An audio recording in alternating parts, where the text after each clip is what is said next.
And now, Dr. Watson, what's this adventure of the Uddington witch all about? Well, Mr. Harris, it took place in '99, as I recall.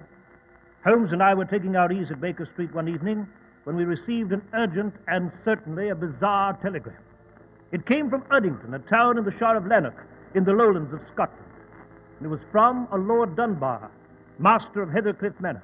It begged Holmes to come to the manor with all possible speed, stating that a witch had spirited away his mother in the dark of night. A witch? Exactly, Mr. Harris. A witch. Naturally, Holmes's curiosity was immediately aroused, and we resolved to take the noon train the following day. But little did we know, as we read the telegram, that tragic events were already in the making at Uddington on that very same evening. It began with Lord Dunbar in his study. Who's there? Who's there? Bruce? Hester? Why in blazes don't you answer? The minute I lock my door, someone has to disturb me. Well, what do you... You! I, Lord Dunbar, I! The Black Witch of Uddington! I come to bring me the death on the witch's supper! No! No!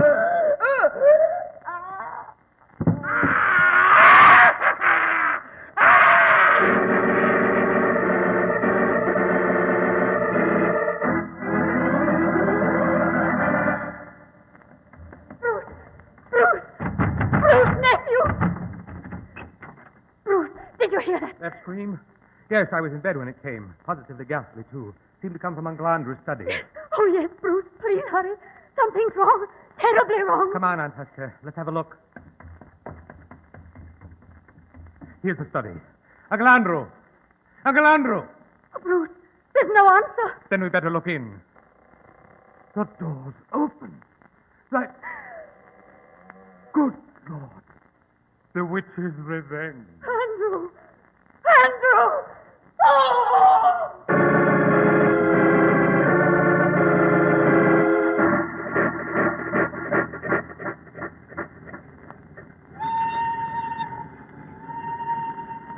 Oh, it's you, Holmes. I was wondering when you were coming back to the compartment.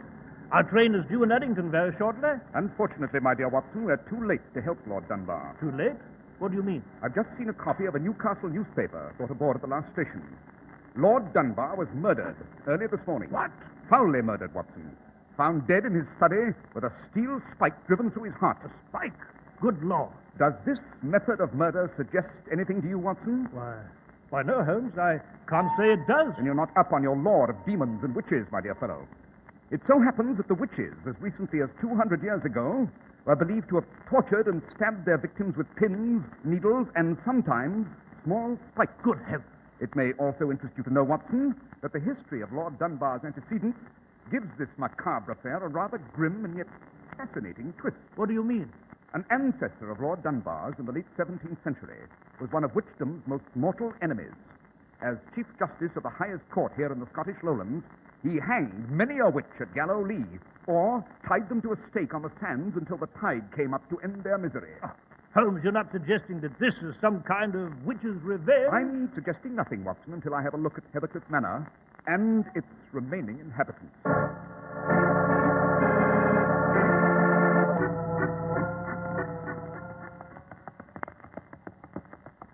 Say, driver. Aye, sir. When shall we arrive at Heathercliff Manor? If you look sharp yonder, you'll see the lights of the accursed house, just beyond that wood. You think it has some sort of curse, then? Aye, as sure as my name is Angus Tavish. It's surely haunted by the Black Ones. You see that wood now? Yes. What about it, Tavish? 'Twas there that the Chief Justice, Lord William Dunbar, burned the famous witch, Isabella Whitburn. They say she stole a treasure chest of his and hid it somewhere in the woods.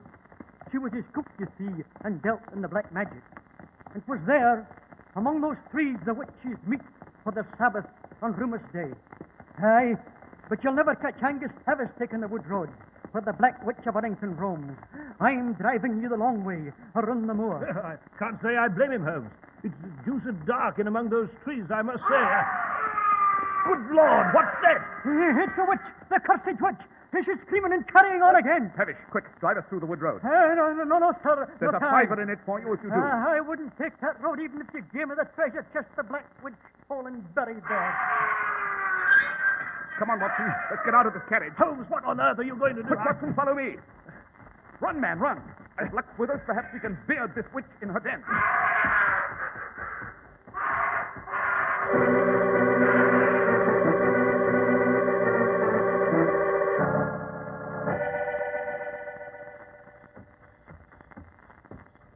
Who's that?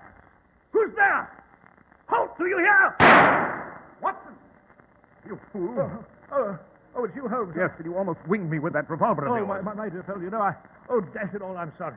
The truth is, I'm in a terrible sweat. I've been running through this foul wood, expecting every shadow under every tree to leap to the attack.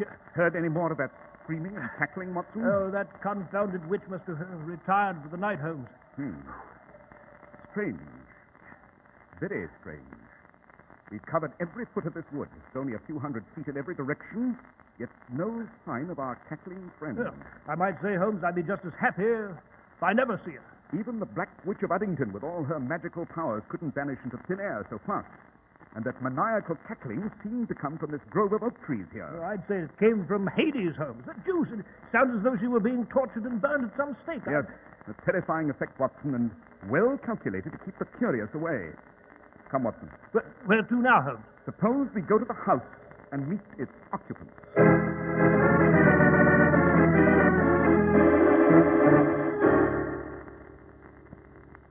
I take it you are Bruce Glennick, nephew to the deceased. Yes, Mr. Holmes, I am. And you have no idea what a relief it is to have you and Dr. Watson here. I knew my uncle had written you, and... Quite.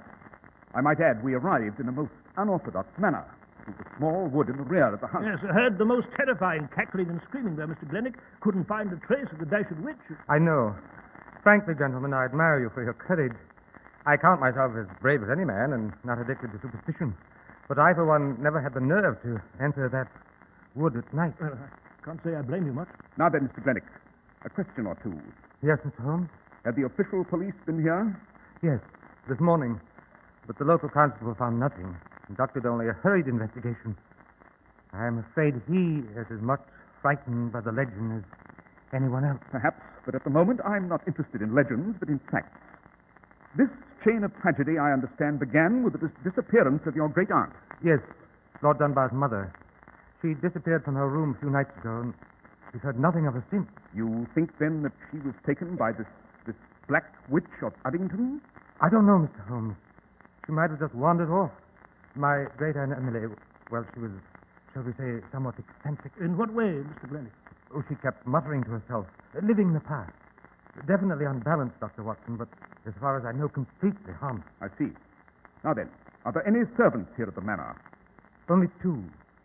The rest have been frightened off. Who are these two? Cook and a gardener.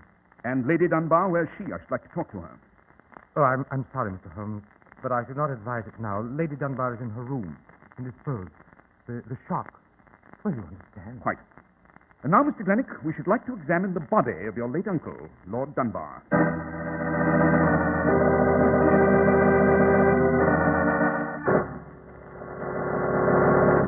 Good Lord, Holmes. What a ghastly sight. No wonder young Glennick excused himself the moment he showed us to the study here. A sharp spike driven directly into Lord Dunbar's heart. Yes. And with considerable strength, I might add, Watson. Hello, what's this? What's what, Holmes? There seems to be some fresh soil on the lower part of this fatal spike. Fresh soil? Quite. And observe, Watson, the peculiar shape of this spike. Long and narrow. And the remnant of a bit of string attached to the spike head. Well, I can't say I consider all this significant, Holmes. You know, Oh. Come in. Mary Whitburn, the cook. Yes? Mr. Glennick roused me from my bed to prepare a hot supper for you. You'll find it in the dining room when you've a mind to eat it. Thank you, Mary. We'll be along presently. As you wish, sir. Rather peculiar coincidence, don't you think, Watson? You mean Holmes? I mean, this cook, Mary Whitburn, bears the same family name as the Isabella Whitburn, the Black Witch of Uddington. By Jove, Holmes, you're right. A remarkably ugly woman, too, with that mole on her cheek. Ah, yes, Watson, that mole on her cheek. Another peculiar coincidence. What do you mean? In the days when witchcraft was at its heyday, Watson, every witch bore what was called a witch's mark. And usually, it was a mole. Holmes, you mean this cook Mary Whitburn might be the It's black... a bit too early to draw any conclusion as yet, my dear Watson. But come, let's have a look at the garden. The garden? What for? I should like to examine the flower beds.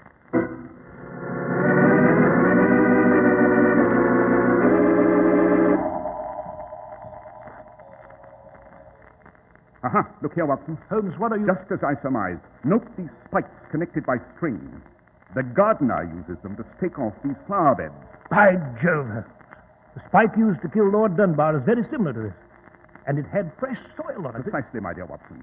The murder spike was undoubtedly taken from the garden. Perhaps we should have a talk with the gardener here at our earliest opportunity. Holmes, good Lord, what... A scream, Watson, and it came from the house this time. It sounded like a creature in torment. Holmes, look on the second floor of the house. The light's just gone out in that corner room there. Quick, Watson, follow me to the house. I'm afraid the Black Witch of Uddington has struck again.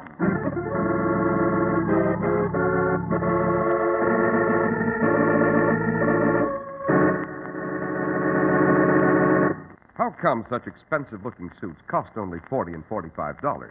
Well, that's what you may ask when you see the new Clippercraft suits, especially when you examine the careful tailoring details and run your fingers over the long-wearing fabrics. But it's no secret that the Clippercraft plan makes these remarkable values possible. And it doesn't take a certified public accountant to know how much money is saved for millions of family budgets when 1,200 of this country's finest independent stores from coast to coast concentrate their huge purchasing power. Yes, you'll have to agree, Clippercraft pure worsted suits are tremendous values at only $45. And be sure to see the new Clippercraft zipper top coat that's sweeping the country. A smart, lightweight coat that becomes a warm, cold weather coat when you zip in the lining. It's an all-weather sensation. That's why men who know insist on Clippercraft clothes. So be sure to visit the Clippercraft store in your city. These leading stores in the metropolitan area are proud to add their names to Clippercraft in your suits, top coats, and overcoats. In Manhattan, John Wanamaker Men's Stores, Broadway at 8th and 67 Liberty Street.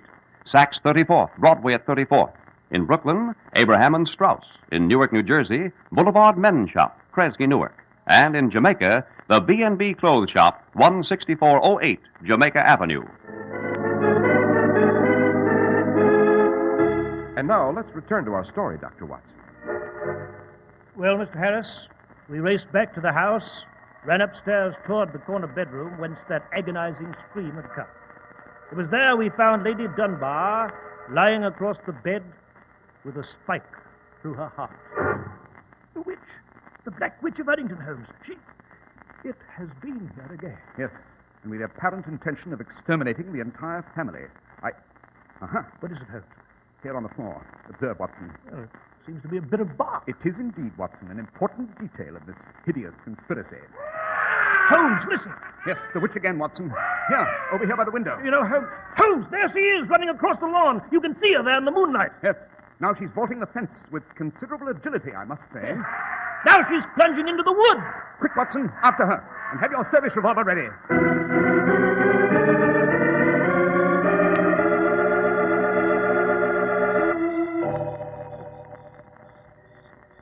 By Jove, I don't understand this.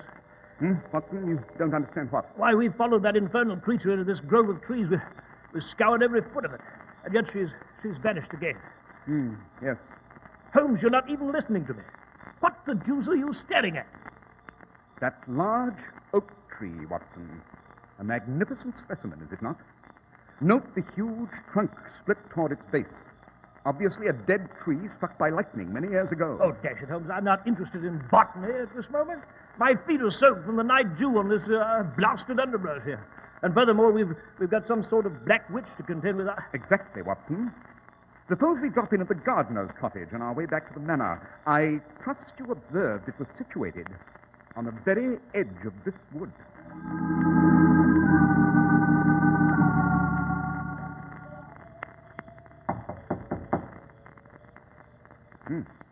No answer, Watson. Yes, but the light's on, Holmes. Perhaps the gardener's roaming around somewhere. Yes, perhaps. But Suppose we try the door. Yes. It's unlocked. Come up. Everything seems to be quite in order here, Holmes. Yes, quite. Someone's coming. Yes. And I fear we're in the rather embarrassing position of being intruders, Watson. What are you doing in my cottage? You are the gardener, I presume? Aye, I'm Macready, and I've no stomach for strangers coming into my house. Who be ye? My name is Holmes. Sherlock Holmes. This is Dr. Watson. We just found the light on. The door was unlocked, and so we... Aye, the cook told me you'd come on this witch's night. She's an accursed house, and you'd best be off when she comes. We are grateful for your advice, Macready, but we are not ready to depart as yet. I presume you know that Lady Dunbar has been murdered. Aye, and the old lady, and her son, Lord Dunbar, before her. And the end is not yet, mark my... What is it, Mr. Holmes? Why do you stare at my coat so steady? I note that there's a small blood stain on your left sleeve, my dear Macready. Yes? I trust you can explain it to our mutual satisfaction. Why, yes. You see, Mr. Holmes, I killed a weasel. It was a week ago, I think. A bit of blood fell on my sleeve, no doubt. Oh, yes. No doubt. Holmes. Dr. Oh, Holmes, it's Bruce Glennick. Sweetie, have you seen it? Oh, there you are, both of you. Mr. Holmes, my aunt, Lady Dunbar, she's been murdered by the witch, the Black Witch. Yes, Mr. Glennick, we're aware of that.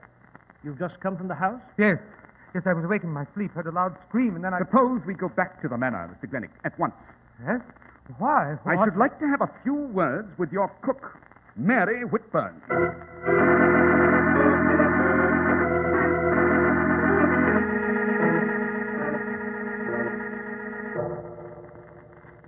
Young Glennick told us the cook's room was down this corridor, Holmes. Yes, Watson. A very interesting young fellow, Bruce Glennick. We should do something about his tailor. His tailor?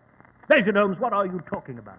His suit, Watson, and specifically that area of his trousers from his knees to his boots. I can't say I noticed anything, Holmes. Didn't you, Watson? Then you haven't used your eyes. The rest of his suit was well creased, but that area was out of crease, unpressed. Well, what of it? Logic, Watson, logic. The most important indication of... Hello, here's Mary Whitburn's room. And the door's ajar. Hello, are you there? No answer. Suppose we go in, Watson. Holmes, look at this room. Yes, from every indication, our good cook with the witch's mark and the witch's name has packed and left in the utmost haste.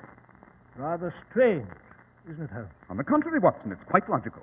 By Jove, Holmes, the witch again. Yes, and this time, Watson, the chase draws near to a close. This time, if all goes well, I hope to meet this hideous witch face to face. Come, Watson, back into that grove of trees.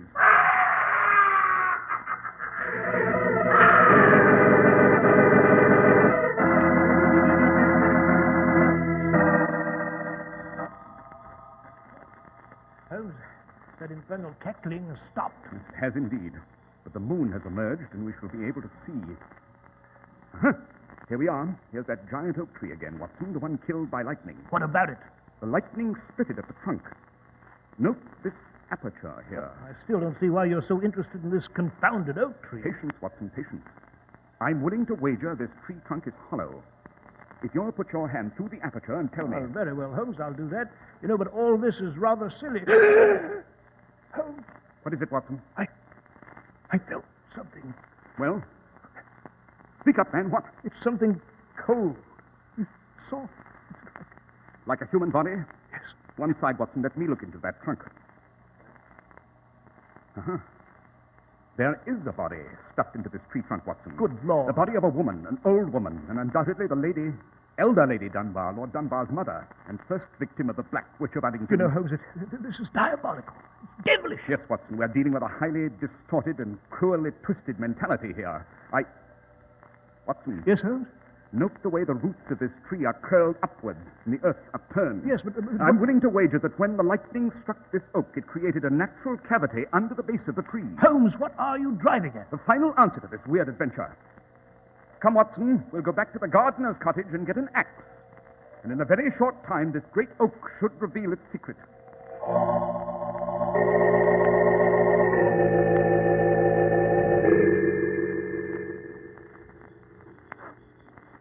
Hold on, Watson.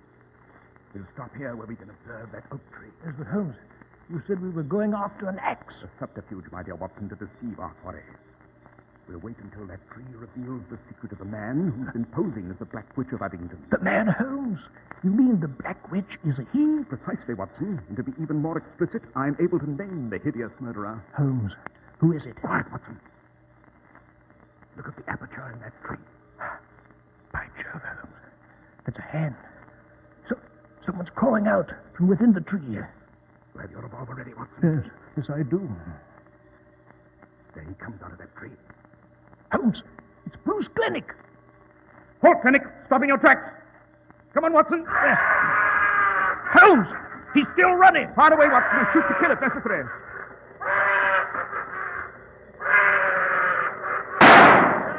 Good shot, Watson. You winged him in the leg.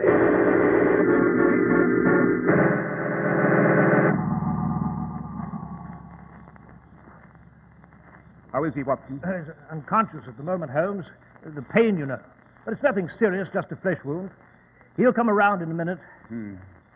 Holmes, how did you know that the witch was a man? Elementary, my dear Watson. It needed a man's strength to drive those fiendish murder spikes so deep. And it needed the agility of a young man to hurdle a 4-foot fence with skirts on, as we saw the witch do. Yes, but how did you know it was young Glennick here? It could be no one else than Glennick. You remember he told us that he never entered this wood? That he was in bed at the time of Lady Dunbar's murder? Yes. Obviously, he lied. The fact that the crease was missing in his trousers from the knee to his boots was proof of that. The only way he could have lost that crease was running through high brush soaked with night dew. And the only high brush in the area is among these trees. By Jove, Holmes, you're right. He couldn't have lost a crease up to his knees by merely running across a lawn. But how you knew the witch, young Glennick here, was using that hollow oak tree as a hideaway... Again, an elementary observation, Watson. We pursued the witch and lost him twice in a small area of trees. He couldn't have simply vanished among the trees. Therefore, he must have been inside one of them. The bit of bark we found in Lady Dunbar's room was oak. I see. And after that, it was merely a case of looking for a hollow oak tree large enough to... Exactly, Watson. This tree is unique in that respect. Furthermore, Bruce Glennick tried to divert suspicion to Macready, the gardener, by using the garden spikes as murder weapons. Yes, but that bloodstain on Macready's sleeve... Quite legitimate, Watson. The stain was old and dry, and its dark red color indicated that it had been on his sleeve for some days. He no doubt did kill a weasel, as he said. And the cook, Mary Whitman? Merely a terrified servant with a name fairly common to this vicinity, and an unfortunate mole. I can't say I blame her for leaving post haste. Our friend Glennick is coming around. Yes, so he is. Holmes, why should young Glennick murder the members of his family, one by one? I think we may find the answer to that, my dear Watson, when we execute our original errand and chop down that accursed oak tree.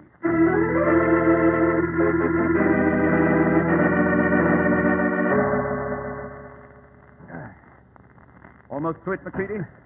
Hey, Mr. Holmes.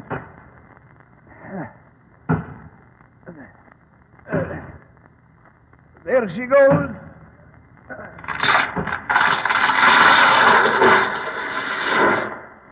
Watson, have a look down that deep hole at the base. Good Lord, Holmes, there's a great natural cavity there. The hiding place of Bruce Glennick.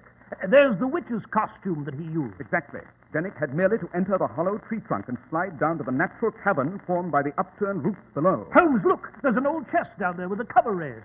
And it's filled with money, jewels. Yes, Watson, the chest of the original Black Witch, Isabella Whitburn, stole from her master, the Chief Justice, Lord William Dunbar. And then she hid it here in this tree, back in the 17th century. Precisely. She died with her secret, and Bruce Glennick discovered it. And there you have the motive for his fiendish deed, Watson. He intended to murder his family one by one so that he would finally remain sole heir of Heathercliff Manor. And then he could claim the treasure for himself. Exactly. But there's a grim and appropriate end to this witch's tale, Watson. Bruce Glennick is exposed, but he'll still suffer a witch's fate on the end of a good, stout Scottish rope.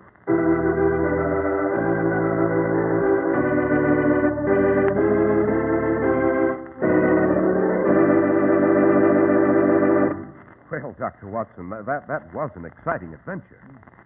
Seems to me I'll be hearing screams and cackling in my sleep for the rest of my days. Yes, Mr. Harris. Even now, I occasionally see that shadowy figure racing across the lawn toward that dark wood. I must say, however, that the case left no after effects on Holmes. He had the ready faculty of forgetting one adventure and plunging immediately into another. And what is next week's story, Dr. Watson? It's called The Logic of Murder, and it concerns an expert on evasions of the law and a grotesque new theory developed by a gentleman who had performed 6,000 autopsies. So, Dr. Watson, we'll be waiting eagerly to hear your adventure with Mr. Holmes about the logic of murder.